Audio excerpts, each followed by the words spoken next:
ఈరోజు అరుంధతి నక్షత్రం కథ తెలుసుకుందాం. అరుంధతి వశిష్ఠ మహర్షి యొక్క ధర్మపత్ని, మహాపతివ్రత అని చెప్తారు. ఆకాశం వంక పెళ్లి సమయంలో చూపించేది ఎవరిని అంటే ఈ అరుంధతి నక్షత్రాన్ని చూపించి చెబుతారు బ్రాహ్మణులు. అలా చేస్తే మీ సాంసారిక జీవనం నల్లేరు మీద నడకలాగా సాగుతుందని పండితులు వధూవరులకి చెప్తారు. చక్కగా నక్షత్రాన్ని చూపిస్తారు, ఈ విషయం చెప్తారు, మంత్రాల ద్వారా చెప్తారు. మనకి అర్థం అవ్వచ్చు, అవ్వకపోవచ్చు. మాఘమాసాది పంచమాసాల కాలంలో తప్పక ఈ నక్షత్రాన్ని సాయంత్రం వేళ అంటే మాఘమాసాది 5 మాసాల కాలమందు కనపడుతుంది. తప్ప ఈ నక్షత్రం తతిమ్మ నెలల్లో సాయంత్రం వేళ కనపడదు. రాత్రిపూట చంద్రుణ్ణి నక్షత్రాల్ని చూడటం వల్ల కంటి శక్తి పెరుగుతుంది. అరుంధతి నక్షత్రం నుంచి వచ్చే కిరణాల వల్ల కంటి శక్తి మరింత పెరుగుతుంది. అరుంధతి నక్షత్రం సప్తర్షి మండలంలో ఉండే చిన్న నక్షత్రం. శిశిర, వసంత, గ్రీష్మ ఋతువుల్లో సాయంకాల సమయాన మిగిలిన కాలాల్లో అర్ధరాత్రి కానీ లేకపోతే అర్ధరాత్రి దాటిన తర్వాత తెల్లవారుజాము కానీ కనిపిస్తుంది. అరుంధతి నక్షత్రాన్ని చూడాలనుకుంటే జాగ్రత్తగా ఆకాశం వంక చూడాలి. మార్కు ఆకారంలో నక్షత్రాలు ఉంటాయి. అంటే క్వశ్చన్ మార్క్ ఉంది కదా, ఆ క్వశ్చన్ మార్క్ ఆకారంలో నక్షత్రాలు ఉంటాయి. ఖచ్చితంగా కాకపోయినా దాదాపుగా ఆ ఆకారంలో ఉంటుంది.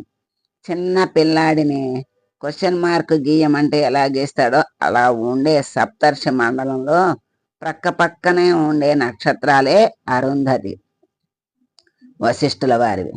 అరుంధతి నక్షత్రం చిన్నగా ఉంటుంది. హిందూ సంప్రదాయం ప్రకారం వివాహ ఘట్టంలో వధూవరులు అరుంధతి నక్షత్రాన్ని చూస్తారు. అయితే చాలా మందికి అరుంధతి నక్షత్రం గురించి అసలు తెలియదు. దాని నేపథ్యం ఏమిటనే విషయంపై చాలా మందికి అవగాహన కూడా ఉండదు. పవిత్రత అనే పదానికి పర్యాయ స్వరూపమే అరుంధతి. పతివ్రతల్లో ఈమె మొదటి స్థానంలో ఉంటారు. అందుకే నింగిలో చుక్కలా నిలిచిపోయింది అరుంధతి. ఈమె ఎంతో అందగత్తె, మహాపతివ్రత. ఇసుకను అందంగా తయారు చేయగలరా? అరుంధతి గురించి చాలా కథలున్నాయి. అందులో కొన్ని వశిష్ఠ మహర్షి గురించి వినే ఉంటారు. ఆయన పెళ్లి చేసుకోవాలని అంతటా తిరుగుతూ ఉంటాడు. ఒకసారి ఒక గ్రామంలో కన్నెలంతా అతన్ని చూడటానికి వచ్చారు. వశిష్ఠుడు కొంచెం ఇసుకను చేతిలోకి తీసుకున్నాడు. ఈ ఇసుకను ఎవరైనా సరే వండి అందంగా తయారు చేయగలరా అని అడిగాడు. అయితే ఆ గ్రామంలోని అమ్మాయిల్లో ఎవ్వరూ అది సాధ్యం కాదని చెప్పారు. పక్క గ్రామమైన మాలపల్లె నుంచి వచ్చిన ఒక అందమైన పడుచు పైకి లేచి నిలబడుతుంది. నేను చేస్తానండి అంటుంది. వెంటనే పొయ్యి వెలిగించి దానిపై కుండ పెట్టింది.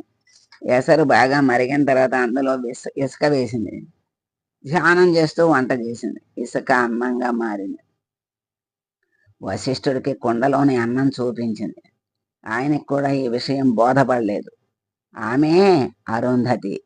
తర్వాత అన్నం తినమంటూ అరుంధతి వశిష్ఠుడికి వడ్డిస్తుంది.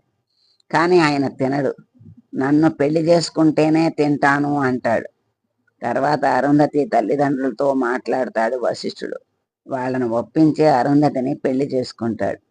ఇక అరుంధతికి ఎంతో ఏకాగ్రత ఉంటుంది. ఒకసారి వశిష్ఠుడు తన కమండలం ఆమెకి ఇచ్చి బయటికి వెళ్తాడు.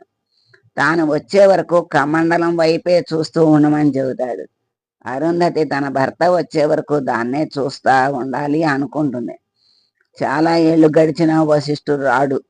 అయితే అరుంధతి మాత్రం దాని వంకే చూస్తూ ఉంటుంది.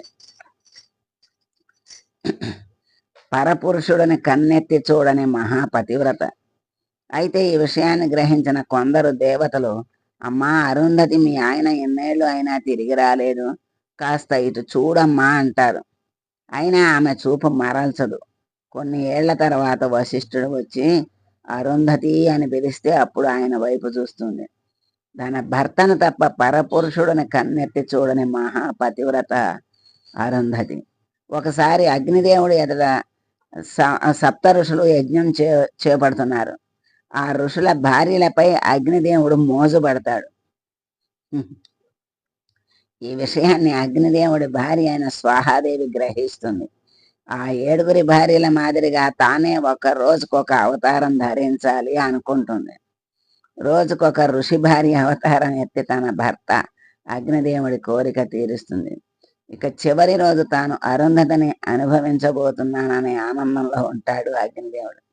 కానీ స్వాహాదేవి ఎంత ప్రయత్నించినా అరుంధతి అవతారంలోకి మారలేదు. అరుంధతి మహాపతివ్రత కావడమే దీనికి కారణం. అందుకే ఆమె అరుంధతి నక్షత్రంగా మారి జగత్తుకు ఆదర్శంగా నిలిచింది. అరుంధతికి శక్తి అనే కుమారుడున్నాడు. శక్తి కుమారుడే పరాశరుడు. పరాశరుడి కుమారుడే వ్యాసుడు. అలా ఎంతో గొప్ప చరిత్ర కలిగింది అరుంధతి నక్షత్రం. అందుకే వివాహంలో ఆ నక్షత్రాన్ని చూపించి వాళ్ళలా కలకాలం చక్కగా పవిత్రంగా కలిసిమెలిసి ఉండాలని చూపిస్తారు.